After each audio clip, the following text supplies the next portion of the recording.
into creating with creators. I'm here with my guest today, Emily McSweeney, and her dog, Indy, who is half pit bull, half husky, so she might do a little howling for us during the episode. But Emily, you're the Apex creative director. I How's am. that? So, actually, what is that? Because I feel like people say that, but most people don't actually know what that means. Well, to be honest, at first I didn't know what being a creative director was typically everything that came with it. So I oversee all of the marketing and the creative department. So I we manage the video, the photography, the animations, the graphics, all print material, and even the internal wall graphics for all of our facilities. We are a family entertainment center, so it's essentially like Dave and Buster's, but with go karts, ropes course, You got bumper the cars, bowling alley too? and a bowling Yeah. alley. Yeah, so there's so many different avenues you can kind of go on. As far as being creative in that space. Okay. So, how did you actually find yourself in the creative director spot? Like, how did you go from I'm out of school, I don't know what I want to do, to being creative director at Apex? So I'll try to make it short. I did everything under the sun to try to get where I am today. I got out of school. I had my BFA in graphic design and photography, and so I no jobs. I applied, I think, to 400 jobs, nothing. So I went back and I, started managing a farm I started horses at. And so I started taking pictures. And and then I'm like, I like to take pictures of people. So that kind of escalated into shooting photos for uh, you know, horse shows, like, and people. And then I was like, finally was like, it was just getting to like be a routine, and I just one of my friends started shooting weddings, and I said, how's the money in that? And I never thought I would be good enough to be able to be in the wedding photography field, and I joined the company that she worked for, and I ended up shooting weddings on my own and essentially owning my own very, I would say lightly successful business shooting weddings. So, when it came to shooting weddings, were there specific times like you really enjoyed it, really hated it? Like, do you have a favorite wedding experience and a worst wedding experience that you never want to think about ever again? Yeah, so I didn't, you know, going to school, I never thought I would wanted to be a wedding photographer. Um, and then I really did all of a sudden. And I really wanted to be, in this New England area, there's a lot of talent. And I really wanted to be able to compete like with those photographers and be able to be one of the people in the industry. And I feel as though I really worked so hard and I got there, and I learned there was really, really amazing benefits, like meeting these wonderful couples and being able to share their most important day of their lives meant so much to me. You know, I still am very personal friends with so many of my clients, and it was such an amazing experience. And But then there was the other side of people who kind of expected photos the next day and they didn't read their contract. And, you know, with social media right now, it's kind of hard to have yourself online and then, people, where are my photos and things like that. Yeah, it's because they see you posting photos constantly. Like, I think from like the wedding photographer perspective, it can get really difficult. I know one of my friends, she posts a lot because I know she has a very long archive of shots that she can Hmm. like reach from and post. But then, like, if people see you posting all the time, they just assume that you're turning around those photos a lot. So the problem is a lot of people don't understand all the editing that really goes into photography afterwards, Hmm. which can be challenging.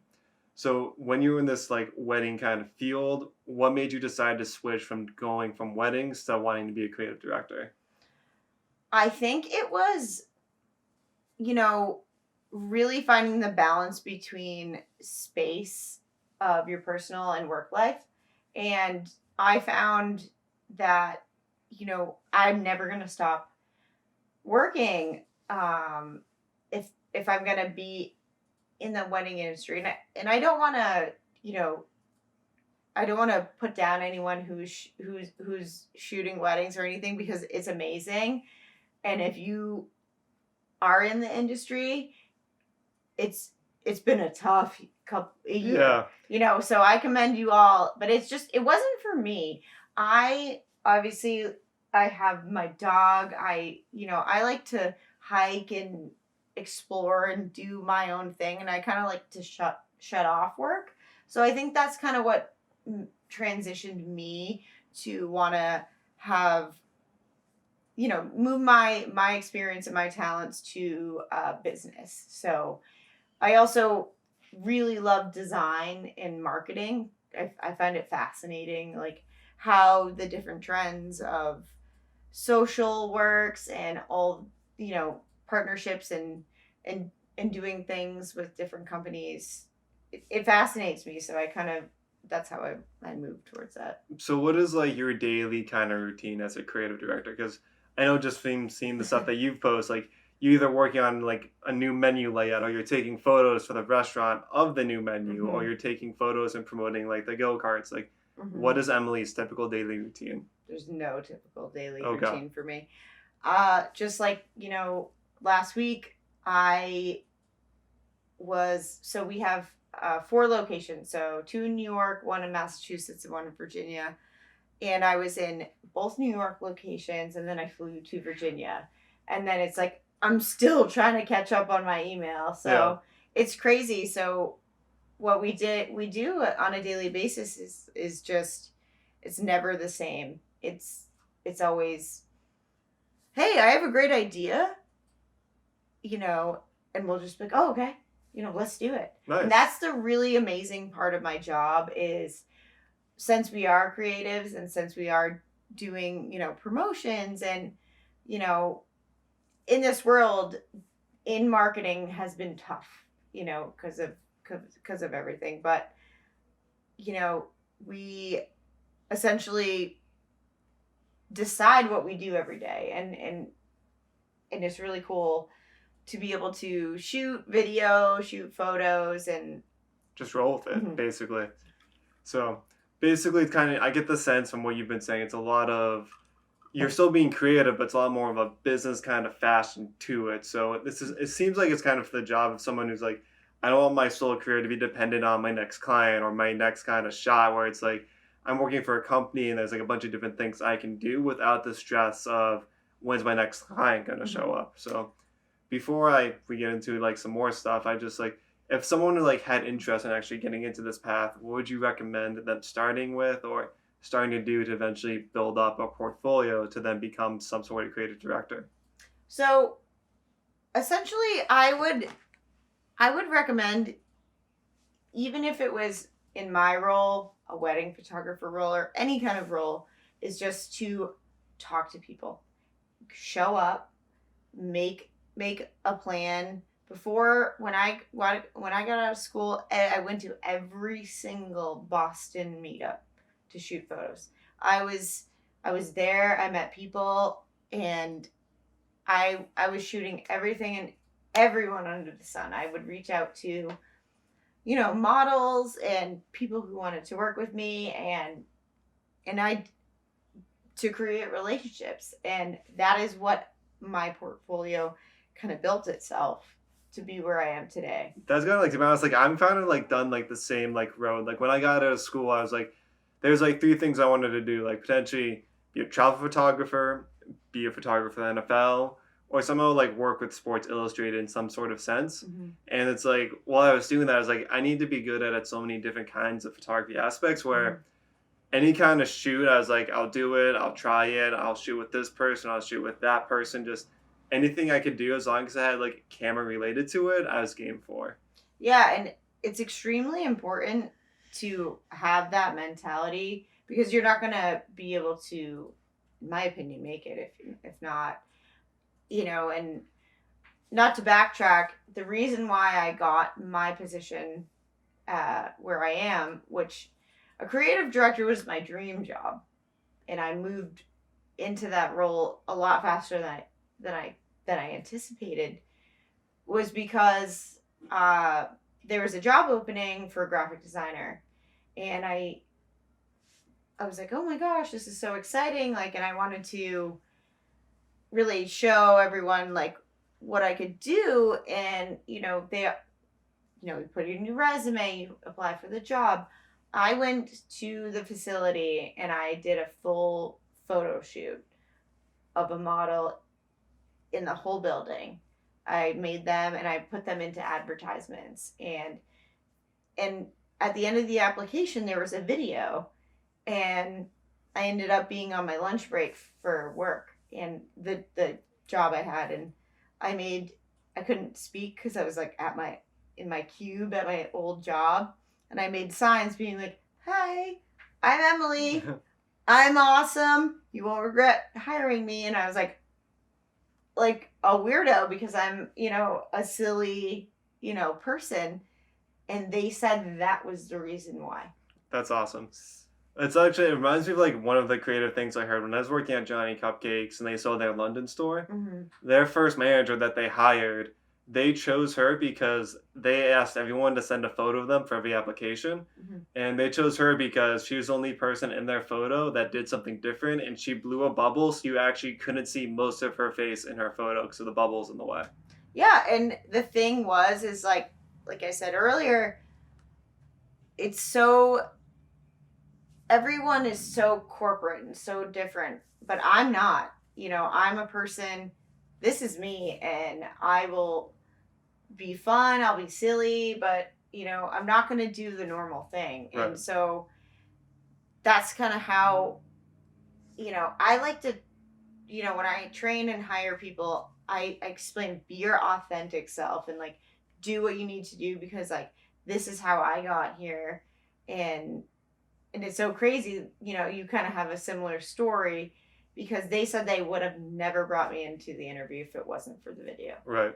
Which is just crazy because I was just being a weirdo. And I was like, I've applied to so many jobs and what do I have to lose? And that is what got me in. That's awesome. Mm-hmm. So actually speaking, because a lot of creatives have this issue, but what is the biggest challenge you find with being a creative director? Because I'm sure like there's days where it feels like you've hit a wall and you need to figure out how to like get through that to make sure you're still having the creative like workflow going. So that happens all the time. All the time. I will have days where I'm like very, very productive, and on Friday I could not focus. And so what I do when I can't focus and I get that block is I just do like administration works, and even cleaning your workspace is something like I've picked up, just like reorganizing your drawers. Like, I have ADD and I'm like bouncing around all the time. But so I found if I clean my workspace and almost reorganize my files, like then things like kind of pop back up and I can like start to get back into my routine. I don't know if that makes sense or not. No, that totally does. Because honestly, like sometimes like I get to that point where it's like, what am I doing? Then I look around my room. It's like, well, my room's kind of a mess because I've got camera equipment all over my desk. I've got like dirty clothes all over the middle of my floor. I haven't made my bed. And it's just like, I'm going to take 10 minutes, fix all of this. And I'm like, oh, I should actually go do this because this should be more productive. Yeah. But at the end of the day, like what keeps you going like in your pursuit of being the creative director? Like at the end of the day, like when you're up against like that wall, as we were saying, like what makes you want to keep going in this field? Well, there's a few different reasons. One, I have always set high goals for myself. I always want to be the best. Excuse me. She's trying to support you in being the best.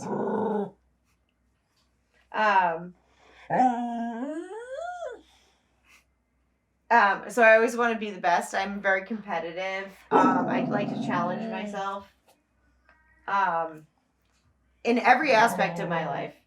And so, Indy, stop it. Being rude.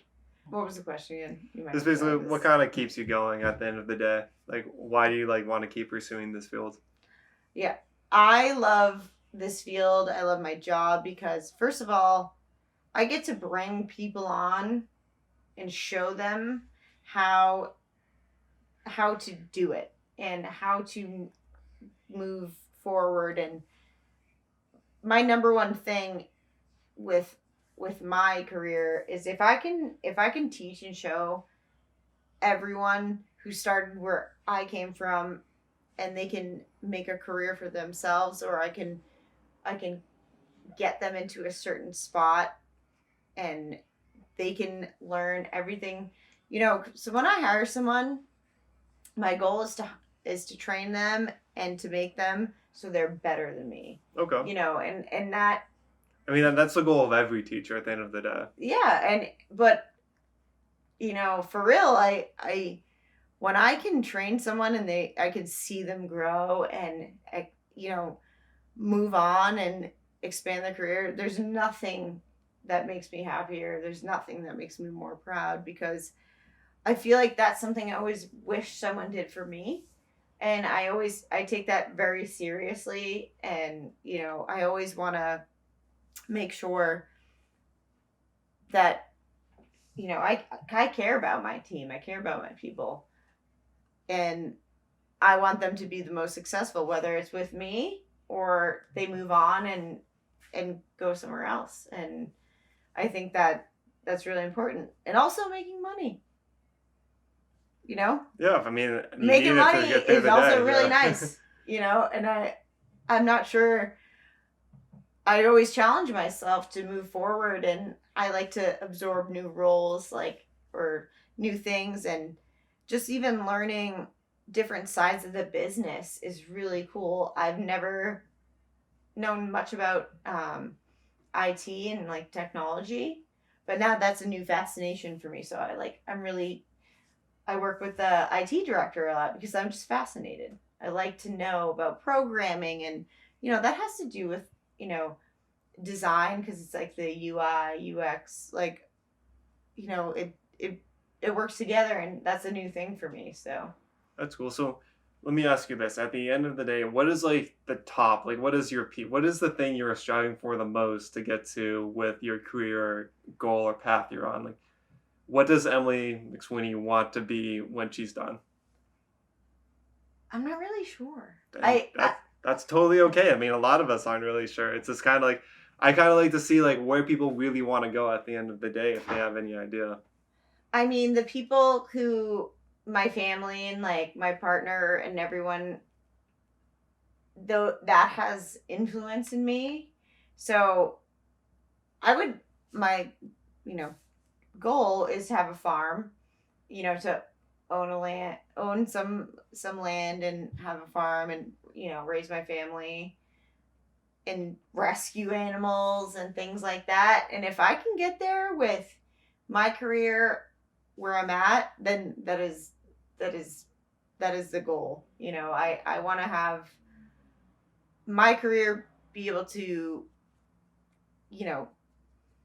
work with what I want to do with my life, if that makes sense.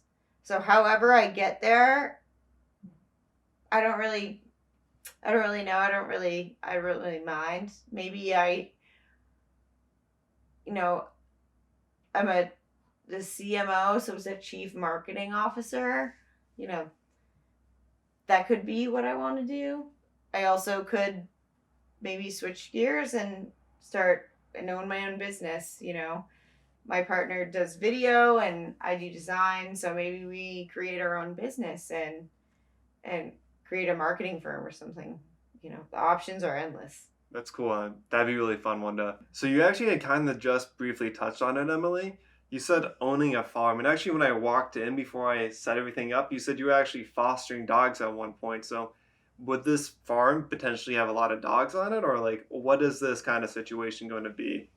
I've always been an animal person. My family's regular, like, not too entwined with things, but I became a vegetarian at a young age, and I love animals so much.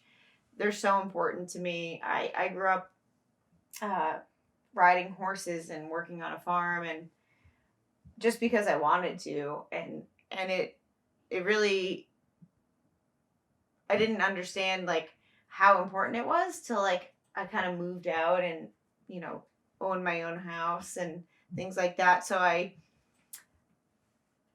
decided that it wasn't fair to have a house and not be able to help animals. So I ended up over the past few years ended up fostering 20 dogs. I only have one. Luckily I don't have 20 adopted dogs, but Were you going through a lot of dog food in those days? a lot. Yeah, quite a bit. And it meant so much to me to be able to see, when we did the final adoption, to see like the family, how happy they were. Because it's hard. It's hard to have an animal, you care for and at your house and then give them to someone. But I kind of got used to it. But it's very important to me to be able to give back in some way because it's I love them so much. I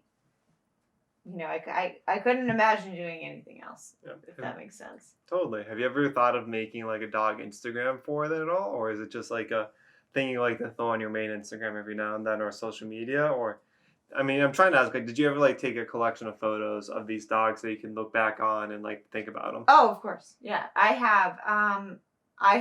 I always make new accounts and change them up all the time. But yeah, I had an album of like my foster dogs, and it's really important to me. I I do shoot um, people and their dogs, like family portraits. That's like my favorite thing to shoot right now. Right. You did that shoot with Olivia Sullivan and her dog, Lena. And Mm-hmm. because I saw her photos, I saw your photos, and that photo, like, two of them are actually on my fridge at home right now because Olivia sent out Christmas cards Yeah, with a so I mix. have them on my fridge right over there. Yeah, it's a mix of your photos and actually two of mine too. So it's kind of cool that like it's basically on the fridge. That's so funny. Yeah. Yeah, no, it's just like I love shooting photos of people and dogs, and like when I can get it together, you know, it's awesome. Looks like Indy's leaving our little Yeah, podcast. she's done. She's got to investigate. Yeah. So actually, looking at those photos that you took with Olivia and her dog Lena, they're very low depth of field. Very like you really get that sense of like vocal, as people like to say. Mm-hmm. So can I ask you what you were shooting with, and is that kind of like your typical style that you like to do with your page? Yeah, so I always shoot prime lenses. I shoot a Sigma art lenses. I shoot an Icon, but I always shoot at 1.4. I've gotten in trouble for that in the past. Because then it's like if it's too like out of focus, people get really mad about that. They do, but I don't care. Yeah. It's the way I like to shoot. I'm always at 1.4 and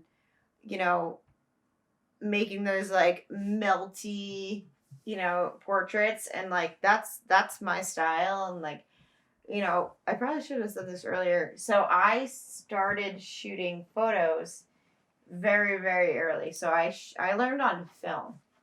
I did not know how to use a digital SLR. Was your first experience shooting the Marlboro darkroom? Yeah.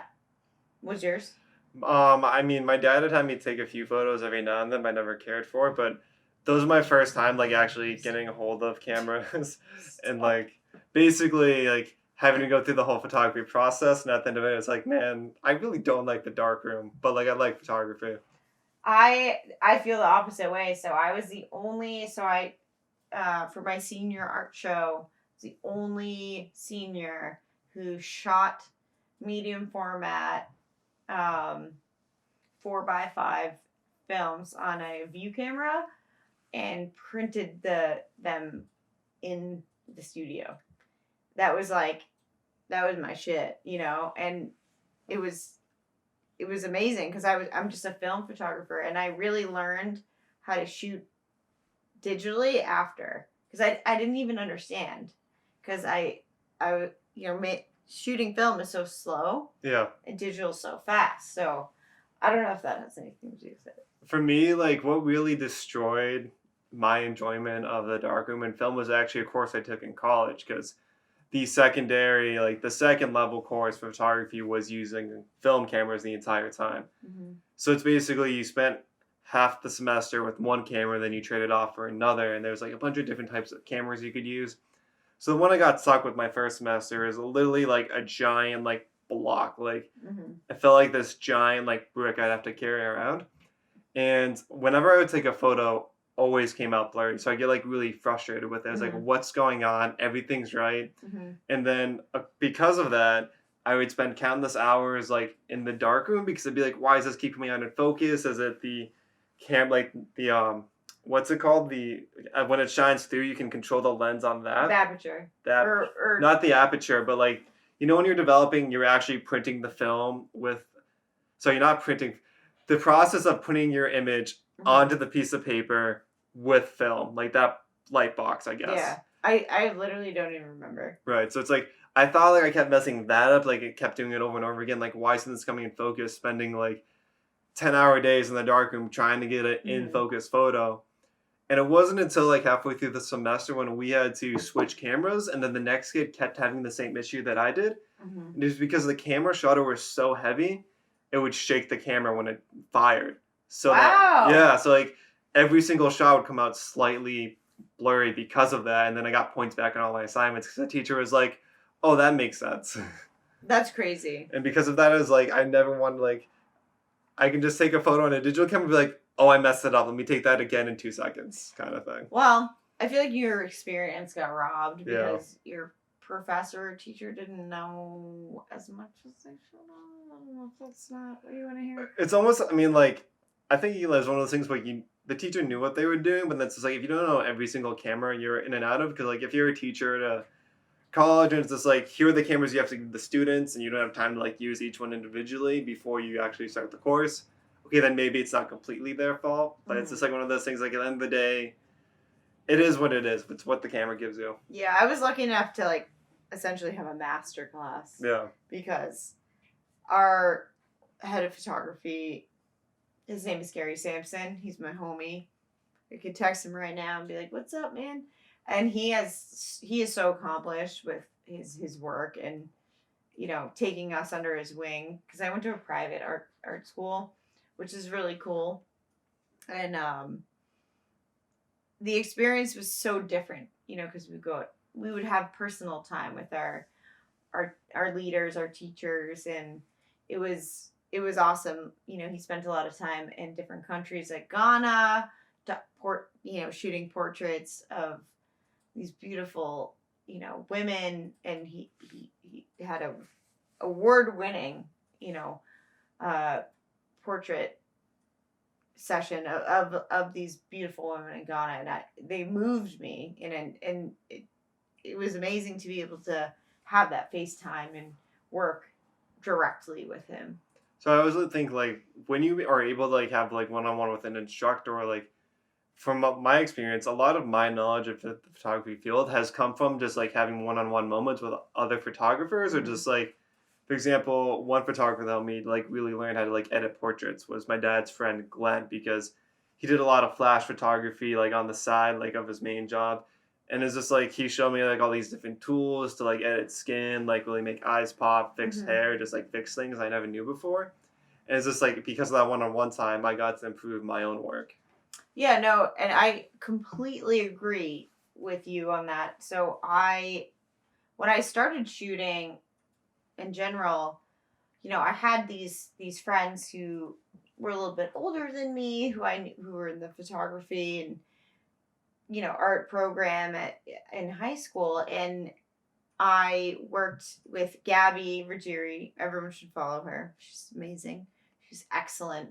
She shoots film and digital photography in Boston, and she had me work with her, and she was like, no, you need to do it this way and talk to clients this way. And I didn't know anything. And if it wasn't for her influence and my friend Marilia Lima, they took me under her wing. And I really don't think I would have been where I am if it wasn't for them. And it's amazing individuals like that I feel like I've been able to grow my career. Right. It's like one thing in the creative field, which I really like, it's all like helping others. It's like you don't like really want to compete with them. It's just like you want to help each other. Because at the end of the day, you're going to be working with these people. It's better to be friends with them than being like, hire me instead of them. But it's like, if I'm too busy, please hire them kind of situation. Exactly. I think I send my referral list out 3 to 4 times a week, which I'm so proud of that I'm not booking right now, but people do reach out to me and they trust my opinion. And that's something I'm very proud of, is to be able to, hello, I know every single photographer, designer on the list personally, because I do. And I trust them, and I can send them out to, people who reach out to me. Right. One thing you did mention, actually, before you even started to, was you mentioned like basically helping others, even trading art or trading favors. So one thing I like about that is basically one creative gives another creative their time, so you can both kind of grow. Because one thing I guess it's really hard for people starting out is when you're trying to find people to work with and the other person's like, oh, I'm going to charge you X amount for my time. And it's just like, that's really daunting as like a new creative, when basically you're trying to really work with other people, but then it's like you don't have the financial income to also pay them for their time. So the whole favors thing, I think, goes a long way in the end, because then at some point you're going to get those favors either returned, or it will help you out in the long run when they basically do the same for you. So essentially, never shoot for free. However, you need to talk to someone who has their shit together before you walk the walk. And I see new creatives all the time being like, I am so offended, I am so this, I am this and that. And it's like, pump the brakes, learn, and then you can kind of delegate, what's fair, what's unfair, because I feel like a lot of people who are new creatives, like you said, they just get into it and like they're like, I am excellent, I'm this, I'm that. Like, hold the phone. Let's compare your work to the people you're trying to work with in the area or in New England, and it's crazy. So it's like, my advice is like, just keep reaching out, like reach out. And if someone doesn't want to work with you, that's okay. Yeah. They have a business to run, and I don't share that opinion. Anyone who wants to reach out to me and shoot, or we can learn about any Adobe program, like, just call me, come over, hang out, we'll have a coffee, and we can kind of work through it, because that is something I will always be excited about. What is your favorite Adobe program to use? I don't know. It's a tie between like Adobe, we have a weird relationship. Yeah. Get real mad at my friend Adobe. Especially when it crashes, or like something that recently happened to me on Photoshop, where it's like, save a photo, okay, save a photo, okay, save a photo, system error, cannot save this photo. I'm just like, why? Like, has anyone else encountered the scratch disk being full error? Ooh, that is not a fun error. That is an error when you have way too much on your computer and you don't know where to save. I didn't even know what that was, and I get so flustered when that happens. Yeah. But anyways, I like Adobe Illustrator the best. It functions the most properly, so I can like design and draw on my iPad, and then make whatever designs I want. Illustrator probably functions the best. And then Lightroom Classic is my number 2. Yeah. For me, I remember I tried to use Illustrator one time to try to like potentially make a change to like a T-shirt we were gonna pump out for Johnny Cupcakes. And it's like knowing how to work Photoshop, I kind of figured out Illustrator, but like it's weird because in Photoshop it's like you got all the layers, and in Illustrator it's all on one page, so it's just like a little daunting at first. So a lot of people who are designers or, you know, creative people, they are Photoshop people, and I was one of them. I'm a transfer. I learned, I had a job, and I learned Illustrator, and I was like, oh, Illustrator is way better than Photoshop for design, because I feel like we all get comfortable. Yeah. We all get really comfortable in a certain program, and even me, I'll have to force myself to create new layers, and when I'm looking at my team, if I hear a bunch of clicks, I'm like, what are you doing? There's a cheat for that. Like, Yeah. don't get carpal tunnel. Like, there's a solution. It's like I'm slowly now getting more uncomfortable with Premiere, and then I look over and I'm like, man, After Effects looks really scary. It's so scary. After Effects is terrifying. I'm pretty good in Premiere, but it's like After Effects, even learning like doing animation is like, it still blows my mind. There's so many different parts of After Effects I don't understand, but it's like mind blowing. Yeah.